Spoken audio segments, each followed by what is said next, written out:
Hey everyone, my name is Johnny Lawrence and I want to introduce you to something a little bit different. Yeah. I want to introduce you to the Strength Shed Sessions.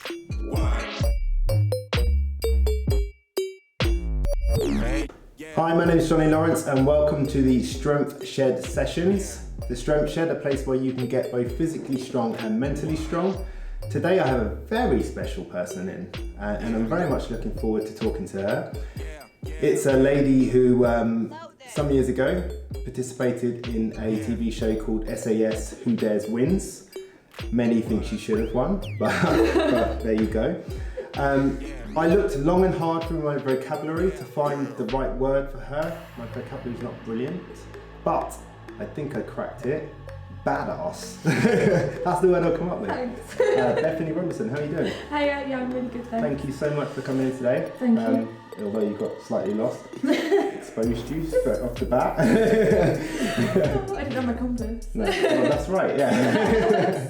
But I mean, for the people that maybe didn't watch the show, maybe just explain a bit about yourself. Yeah, so I'm Bethany, I live in Cornwall. I was on SAS Who Dares Wins. It was actually October 2019 it was filmed and it aired January this year.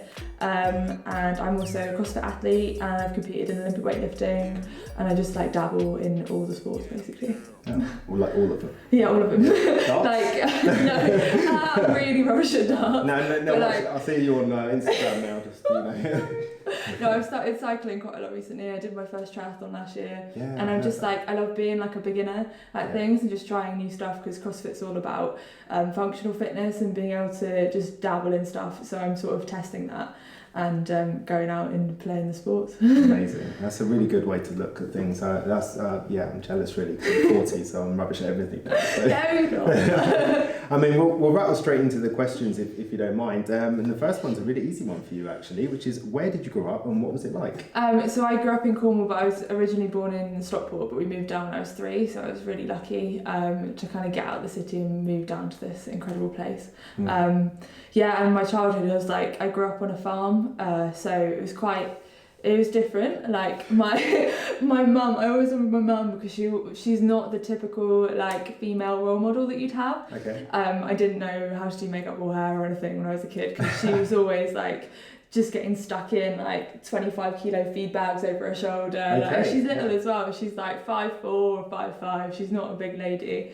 But yeah, she was badass. Like shoveling dirt. Yeah. Well, I just get the whole like anything's possible and you don't need to limit yourself. Like amazing. I never had that kind of women at week sort of idea in my head in the first place until I got into school, and then we had the usual like, oh, can the boys carry the tables? And I'm like, why can't I carry the tables? Like I'm strong. Why can't I do that? That's a good question. But yeah. What was the answer? No. They were like, no, because you'll hurt yourself. Like they literally would say like the females are weaker, so you can't do that. And and then there was the whole you can't do triple jump or 400 meters because your ankles are weak. And so yeah, I think the school was actually quite damaging to that. Yeah, but, I would say so. Yeah. But yeah, I've sort of made you feel fragile, I'm sure. Yeah, and also I got quite muscular like in my teenage years, and then people commented on that as well, and that probably is what led to the like weight gain because I stopped doing the sports and came more into like art because I was very sporty at school. That's a real shame. It does suck. I was so sporty too, and then just didn't do it after that. What age was that you stopped? It was just as school finished, so yeah, I went into sixth form to do a bit of sport then. Yeah, I was in the netball team still, and then when I went to uni, just didn't really join any of the teams. Oh, that's a shame. Yeah. Where'd you go to uni?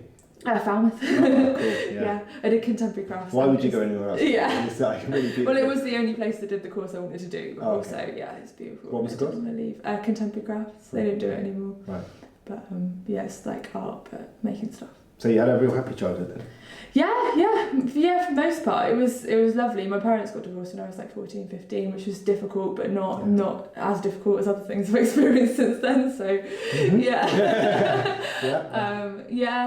and I don't think it like damaged me as much as it could have done. Like my stepmom, who my dad's now married to, is awesome and also a badass and another amazing female inspiration in my life. So, oh wow, that's really nice.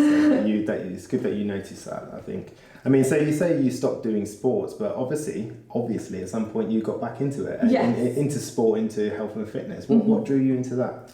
That's a huge thing. So in 2016, it was probably the peak of like rock bottom for me. I was 18 stone, morbidly obese, and very, very depressed. And I basically had a suicide attempt or two of them, and my mood was up and down for ages. I had no idea what was going on, but it would be at the point where I'd get depressed, and then I'd have what I now know as mania, but I thought I was better. Okay. And then, so that led to a diagnosis of bipolar disorder. Wow. And from there, they tried me on all different medications, and none of it really worked. And they were like, "Oh, you could try lifestyle changes." I'm like, "Okay, what's that?" Right from the shop, really. Yeah, you would think, but no. And then around the same time, my sister already did like a little bit of weightlifting, and her boyfriend is a strength and conditioning coach, now husband, and they had like a little home gym, and they were like, "Do you want to come in, like try doing a deadlift?" Do you think that was intentional? Yes, it was. I now know that they were trying to get me into something to kind of help me out, which is That's good. really lovely. Yeah, it's really nice of them. It's nice to know that you were supported by everybody. Well, initially, sometimes people don't know what to do they? No, well, they didn't though. I was really hard to be around, and I was at a point where I did isolate myself from my family, and until the diagnosis, when I could tell them what was going on, I was very isolated from everybody actually, and kind of without help. But did you live on your own? Or? I lived with housemates. I lived in Falmouth actually. Okay. But I didn't know what was going on. Nobody else really did. I didn't feel sad. So just in I was just numb. Yeah. I was just completely numb, and I don't actually remember 2015 really at all. I've got no memory of the year. Yeah, and kind of bits of 2014 as well. Which is but that's characteristic of the disorder. It kind of deletes your memory because you were just so low or so high. It's just gone.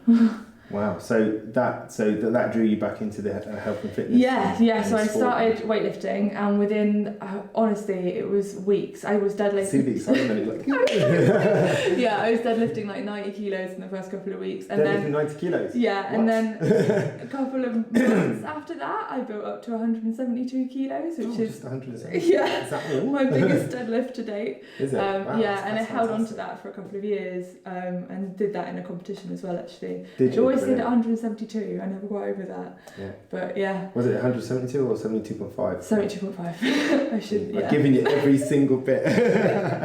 Yeah. My deadlift now is about 165, so it has dropped a little bit because obviously I've lost a bit more weight. But yeah, I mean, I might get over that again. Yeah. Eventually. Oh, I'm sure you will. Absolutely. How old are you now? I'm 28. 28, so you got loads of time there. Yeah. You got loads of time. I'm still PBing at 40, so there's hope. Yeah. Yeah. And there's always the Masters division. Well, I don't want to. When I get there. So, I mean, next question, tricky one, I'm sure, especially for yourself. I obviously know a little bit about you, and like everybody does. What's the hardest thing you've ever been through in your life? There's a lot. So I was in a couple of abusive relationships. They all kind of tie in together though, really.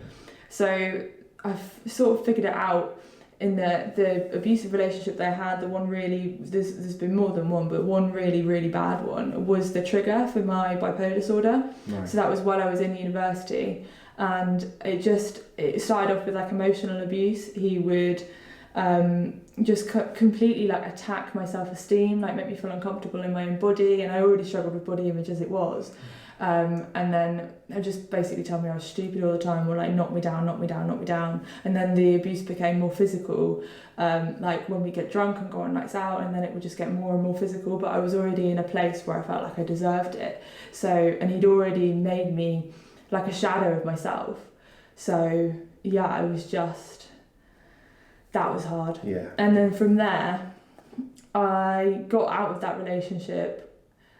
It was very difficult to get out of that relationship. He would even turn up at my work to like try and get me back and stuff, or like literally take me home with him, even like, and I didn't want to. Right. But yeah, so then after that, and I kind of don't remember getting out of the relationship because I think I just went heavily into a depressive episode, and that's when my mental illness started to come out, because you can have something like bipolar disorder, it can be hereditary and be underlying, but sometimes they're never triggered, but for me that was the point where it was. Yeah. And then the depressive episodes that followed that, I would say, is the hardest thing I've ever been through. Yeah. Like, It's You alright? Yeah, I'm fine. It's alright. Take your time. Or don't speak about it. Up to you. No, I can. Yeah. Yeah, it's just like the memory of it is so hard to explain to anybody, because I don't think there are many people, unless they've got bipolar disorder, can understand what it's like to be high and depressed at the same time. And I don't mean high in a drug sense. I mean high in like a mixed episode is something that I get quite a lot. Yeah. Or did. And it's when you're high energy, but like under so much, it's just emotional pain, like agony. And the only way I can describe it to anybody that's not experienced it is like, it's like having your leg chopped off and having to watch it happen and not being able to do anything about it. So it's like describing it. Don't apologise. But it's that amount of pain, like, and you're literally, you could be lying in bed or just living your life, and you're just in this like just agony that doesn't stop. It's unrelenting. It doesn't go away. And all you've got in your head is these intrusive thoughts like, I want to die, I want to die, I want to die, and it just doesn't go. And you just can't think about it. And like, and I haven't spoken about this before, but like so one of the only ways that I could work out to stop it from happening was actually to hit my head against a wall to try and knock myself out so I could stop the thoughts. Okay. And that's when I was taken to A&E, because at that point I in a weird way, I was trying to stop myself from killing myself, but it was... I can actually see that logic in a way, It's like, have you seen the film Bird Box? I think so. So they see the thing, whatever it is, we never get to see it. And from that point, the switch flicks and they just want to die, and that's it, and they like do it in whatever way possible. That's the only way. You need to watch it, it's so good. Yeah. But it sounds really tragic, but that's the only way I can describe it. It's this thought that's just in your head and you can't get rid of it, and you're not thinking about anything else, you're not thinking about your family or friends or anything. No. And you just can't... Yeah, so there was that, and then there was another incident where I tried to throw myself in front of a train and I got picked up by the police. That's the hardest thing I've ever gone through. And then... It's pretty tough. Yes. And that's an understatement on my part there. That's incredible. I mean, that's interesting, because the next question I have to ask you is what is a problem that you've solved or overcome yourself? And that seems to be... Yeah, so because basically after that I got diagnosed with bipolar disorder. I wasn't getting... They put you on a 12-week waiting list, no matter how suicidal you are, unless you are at that exact moment a risk to your life. That seems crazy. So I could have killed myself quite easily in that time, which was ridiculous. Yeah. And then I was seeing like a mental health nurse, and she was helpful. How often was you seeing her? Once a month. Once a month? Mm-hmm. Wow. Like now, I think they've updated the services a bit more, and now I think they will like visit you more often. I don't know why it wasn't a priority, but for some reason there were people that were worse than me, which I don't doubt. I'm sure there was, but I wasn't getting the help I needed. Isn't it? Yeah. So... Was you completely transparent at the time with everybody? Tried to be. Right. Yeah. I mean, I can never know how transparent I was. I just remember being in floods of tears every time I went in. Yeah. And I do struggle to get my words out when I'm like really emotionally struggling. So maybe I didn't say all of the things that I needed to say. Don't take responsibility. That's not my intention. No, I was just curious. I don't know. There's no way that you can take the blame for that. I'm sorry. I tried though. Yeah, you did try, and I'm not gonna let you. But that again, though, that's the remnants of having like an emotionally abusive relationship, which I've started to realise lately is I almost default to blaming myself for things. Yeah. And I'm trying to undo that. But that's a hard one to undo. I think quite clearly. I think stuff like that, you always, I know from past experiences that every day requires effort. Yeah. Every day requires effort, and that may just be the way it is. But at least you're trying. Yeah. And that's the thing, and I keep moving forward, and every time I make a little baby step forward, I'm like really proud of myself, and I'm doing that in like every aspect of my mental health and my life, and it just becomes addictive to keep making steps forward. Yeah. But so because I wasn't getting the help I needed, and I saw some psychiatrists and they gave me some medication, but it wasn't working. It just made me numb, and like it just got rid of everything. I was just numb again, and I'm quite a passionate, emotional person, and I quite like that. Yeah. So I didn't want to lose it, and I lost all my creativity as well because I'm an artist. That was really hard. So and I was in between medications at the time, and they said lifestyle choices, and they were also like educate yourself. And so I just got all of the books I could and read up on my disorder and everything, all the different ways it features.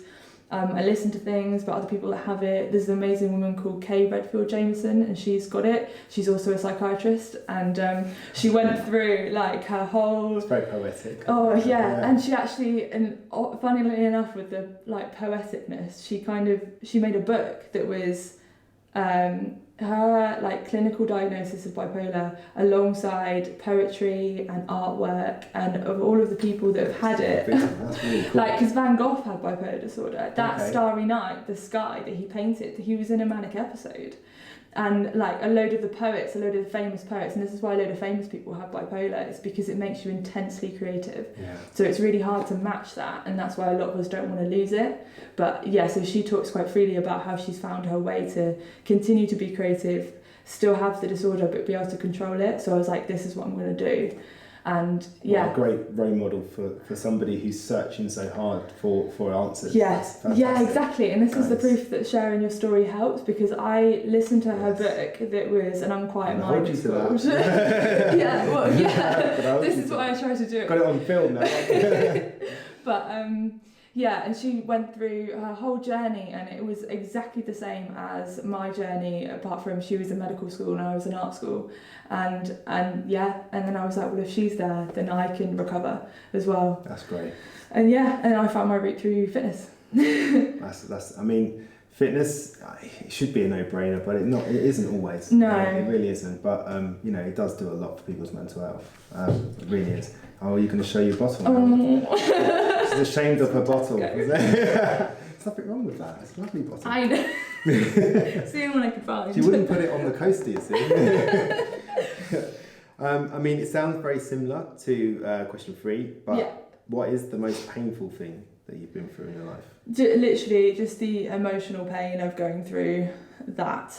And people say like, what's your biggest fear and all of that sort of stuff, but it's always the same answer for me. It's always my own brain. There is nothing that can ever compete with that. Because there's nothing that could happen in my life that could be more painful than what I've already experienced. And I think there's power in that. There is power in that. That makes you very, very... I'm going to cry again. No, it makes you very formidable though, you know. Well, this is the thing with SAS, is I knew they couldn't throw anything at me that would scare me, because I've already been through it. And I really wanted them to put me into interrogation, because I know I can hack that. Like, I've been there, I've sat with my head for more than 24 hours. You're the only person in the world that's ever said that. I know, but the thing is, and it really bugged me, is they were never going to put me in there, because they'd done a load of psychological assessments. They were like, she's got bipolar disorder, she's too risky. And I didn't find that out until after the show. And they were like, oh, you got further than we thought you would. We weren't going to let you go into interrogation. And I'm like... It's the only reason I was doing it was to prove that I could go the whole way. I mean, I heard you say something, I think it was on a podcast that you did with your sister, and you said that you felt almost like that your disorder had prepared you for things like that. And I loved that perspective. I'm always admire people that can take a positive perspective on something like that. That's amazing. So explain what you mean by that. It put me in the deepest, darkest holes that my mind could ever create, I think. I dealt with it. Yeah, I'd been there. I'd seen those caves, and I could come out of it again, and I know I can every time I do. And if I ever go into a depressive episode, I always know I can beat it now, and I know how to beat it. I've got the tools, so... Yeah, that's the key word, tools, as well, isn't it? You know? Yeah, exactly. Yeah. And I know what to rein in. Like recently, because of COVID, obviously, I've had issues because work have overloaded me with stressful stuff that is not my normal job, like planning. I've been sat at a computer all day, so I'm not as active as I normally am. My routine was all thrown out, so these are all things that I cling to. Have you been okay though? Yeah, most of the time I've been perfectly okay. I think everyone's had some form of issue, but I mean, I had a wobble where like a couple of depressive symptoms started to come back in, and I also had another wobble where it was more like mania symptoms. So like I got a bit paranoid and.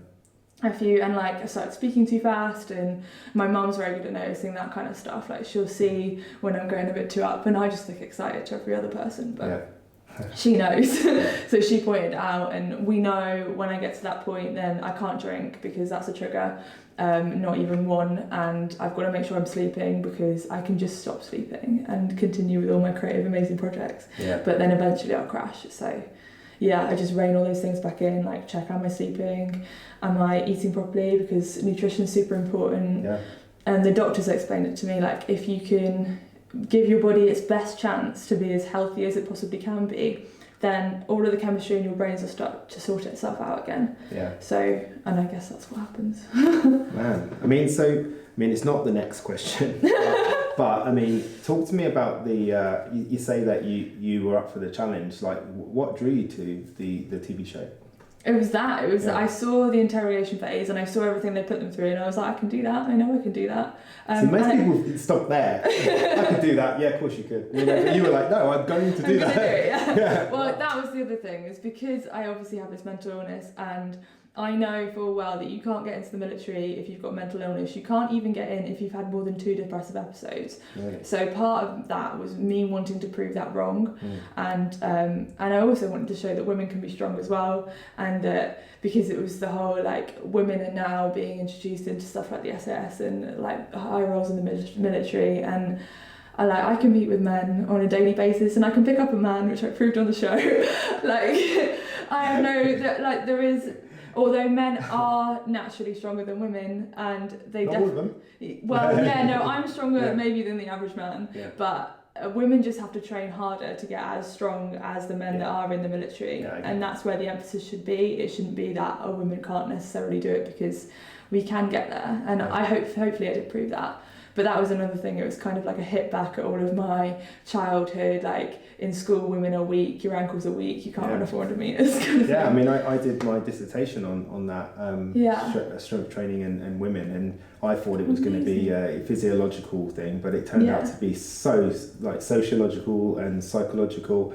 And it's even statements like, "Oh, you throw like a girl." It just implies that girls are weaker. You know? And if you tell that to somebody enough times, they will believe that. Until they realise it's not true. And most women get to the point where they don't even try. They won't lift weights because they get too bulky. We were speaking about it earlier, Because they're scared of it, I mean, fair play to you, man. That's really cool. And also, like, I'm an adrenaline junkie, and I saw all the really cool stuff they do, so I was like, I'm going to do that. Throw me out of a helicopter. Which you didn't get to see, but did happen. And it was, like, one of the best moments of my life. But the footage was apparently terrible, so they didn't put it on the show. Oh, what? Do it again?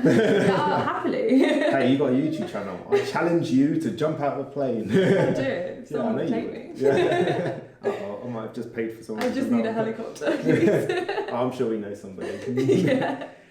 So the next question is, what makes you uniquely you? All of my experiences, I think, and the way that I've dealt with them.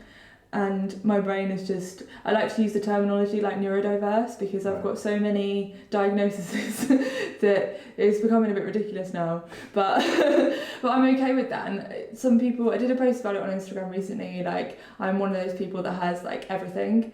And I know a lot of people like roll their eyes at that, but diagnoses help me figure it out, and they help me tackle it, and they put a name to something that's happening with me, and that's how, and then I can investigate it further and deal with it.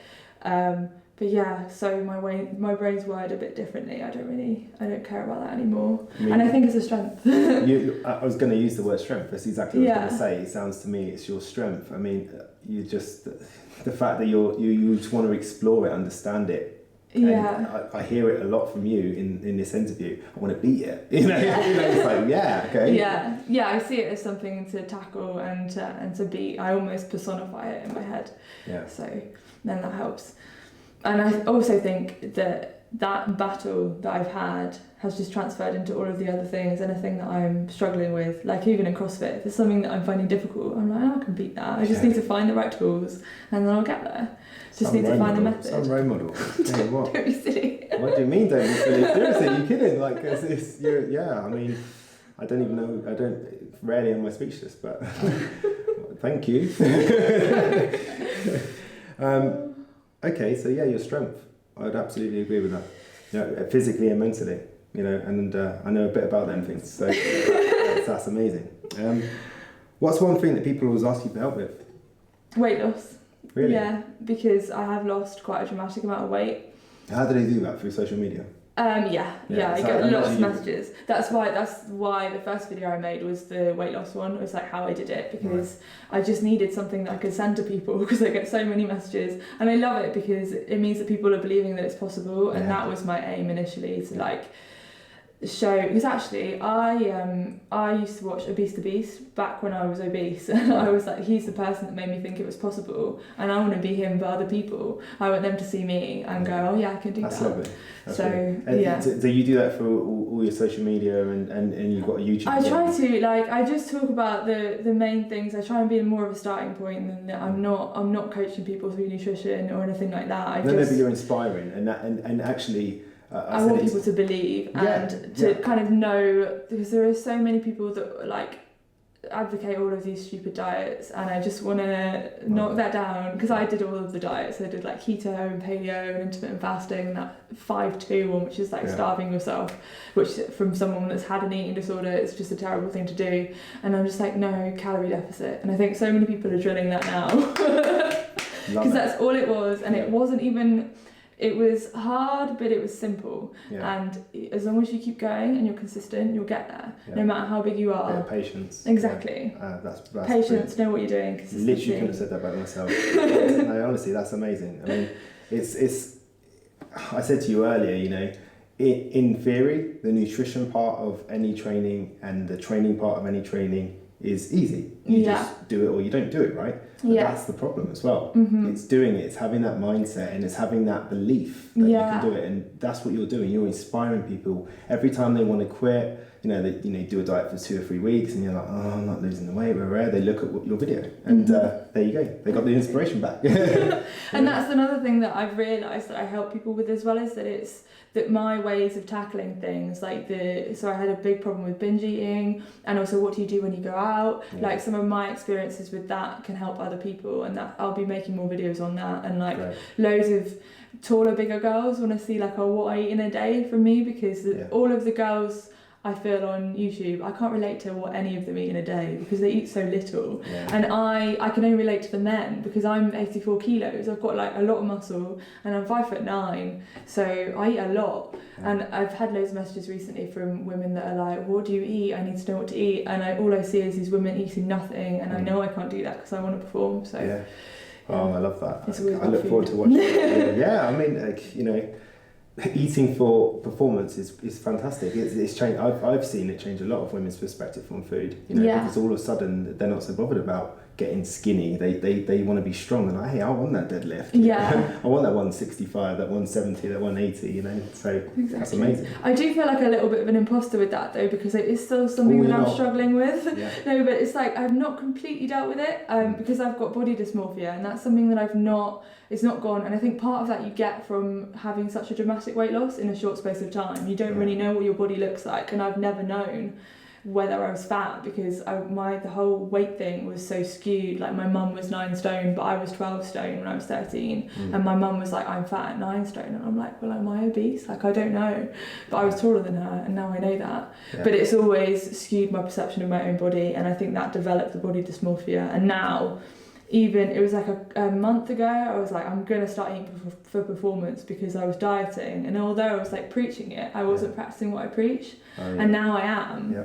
And I'm definitely struggling with it. Like day to day, I do have issues with it, but I've been talking to my boyfriend about it, and I just kind of try and voice what I'm going through, and he sort of reassures me, and I think now I've got that support to be I'm so pleased to hear that. That's really good. Which I'm happy about, and he kind of gets it too. But like today I was just like, I feel really like wide, and he was like, no, it's in your head. Like, but just having that, I do still feel wide. But some days I just feel massive, and it's not something that I can change in my head at the moment. But having people tell me that it's not true, and drawing my attention to the fact that it is something that my head's doing and it's not actually factual, helps. Well, I can tell you from someone that's been in the business for a long time that a lot of women have that thought and have them thoughts, and the worst thing in the world is comparison. And social media pokes and prods at all their insecurities. It's got so many wonderful uses, but like what you're using it for. Yeah. But also, it can create a lot of. I really try not to compare myself to other people, and I do think if people have that issue with comparison, if they're doing it on social media, they'll do it in real life anyway. So it's a thing that they need to tackle the whole way around. You can't just delete social media because the problem will still be there. Yeah. But with me, with the body dysmorphia, it's like, it's not really a comparison thing. Like, I imagine wearing a fat suit. That's what it feels like. It's literally like feeling that you're much bigger than you are. Right. I can't really explain it. No, that's actually a very nice way. If you go to the shops and I know I'm a size 10, but I'll automatically go to the 14 or 16, or I'll think that I'm not going to fit in a seat. Yeah. Like, actually, the thought went through my head about these, like, really? I'm not going to fit in it, but that's just my brain, because it's just a bit messed up with that thought, and I know that it will go eventually, or I hope it will, but I just need to keep, I believe a lot in mindfulness and seeing those thoughts as things that I can choose to engage with or not. And when I saw the seat, I didn't engage with it. I was like, no, I can fit in that seat. What am I on about? Yeah. It's just my head just trying to throw me off. And I see it as like a thing that isn't me, that's trying to throw me off every so often. I'm like, no, you shut nearly, up. You nearly got me. But yeah. Your self-awareness and your attitude is fantastic. It's so refreshing to hear that, because everybody's, just because someone's doing something doesn't mean they're not battling with it. Yeah. Nothing's easy, is it? It's always very difficult, and I think you do a really great job, and I hope you continue to keep telling people that very thing you just said, because that was fantastic. The next question is, what are some of the greatest lessons that you've learned in your life? I think I learn all the time. I'm not sure about the greatest ones. Well, that I can just overcome stuff. That there's nothing that I can't overcome, I don't think. I've been dealt so many bad cards and so many things that could have taken me down, and now there's none. With SAS, the reason I did it was because I knew I could, because I've battled harder things. And I don't think there's much left in the world that could throw me off anymore. I think I feel empowered by it, I can tackle anything. Power is a good word. Yeah. It's a very good word. I mean, I think that's great, because we're living in a world now where, not that it should have ever been a thing, but women now are believing in themselves more and more, believing they can be strong, believing they can be in positions of power, believing they can make their own way financially, whereas in the past that's not been the case. It's very sad. Exactly. But people like yourself stepping up and saying, hey, look at me, being so honest about the things that have happened. A lot of people keep this to themselves, but it's absolute gold for some girl who's watching right now. That's what I try and think of, is the teenage girls, and obviously I work in a school as well, so I just think of those people that are battling with these things, and maybe 13-year-old me might be watching this video, and I want to be that person that can help just through telling my story. Oh, you're amazing. When you say stuff like that, I'm like, no, I'm not. I'm aware I have imposter syndrome, that I'm just I'm going to force you to believe it. That's no, you are though. What you're saying is fantastic, and it's too many people act and lie and pretend, and you're just none of them things, and it's so refreshing. It really is. I think it's important just to be, because every woman feels this way. I train a lot of women. I've trained a lot of women for a long time, and they all say the same things, and it's more or less what you're saying. That's what did it for me. When I started realising that I'm not the only person that battles with this, it made it so important that I start talking about it. Just start a Facebook group. Yeah, well, no, I'm in one. There's I can't remember her name, but there's a famous lady on Instagram that started a group, and it's all about body positivity. Yeah. And I'm in the group, and it's amazing, but maybe I should. I think you should. So, greatest lesson you've learned, do you think it's just that you can do anything? If I want to, it's kind of tackling those thoughts of I can't do it, I'm not going to be good, or being scared of failing, all those sort of things. I'm like, well, I just need to give it a go. And actually, I like the Will Smith, what is it, fail fast, fail early, fail often, that failure is an opportunity for learning. It's not... I said that a lot. Yeah, it's not a setback. And I didn't realise Will Smith said that though. I think it is Will Smith. He's very, very clever. He is very good. He might have nicked it from someone else as well. Yeah, everything's nicked from someone else. But it's that seeing failure as almost or a thing you almost need to seek. My dad said something when he was a salesman, and when I was growing up, he used to say you would get 8 no's before you get a yes. so he would seek out those 8 no's, and I feel like that's what seeking failure is about. Like, yeah, I mean, you can think about it as a baby. Imagine baby stands up, falls over. Oh, obviously not supposed to walk. Yeah, you know, it's like that. exactly. It'd be daft, wouldn't it? You know, Yeah. but, you know, hopefully most of us learn to walk. So yeah. Inspiration, love it. I know. So I'm going to keep saying it. I'm going to keep saying it. So, what advice? This is a good one for you, I think. What advice would you have given to yourself of 10 years ago?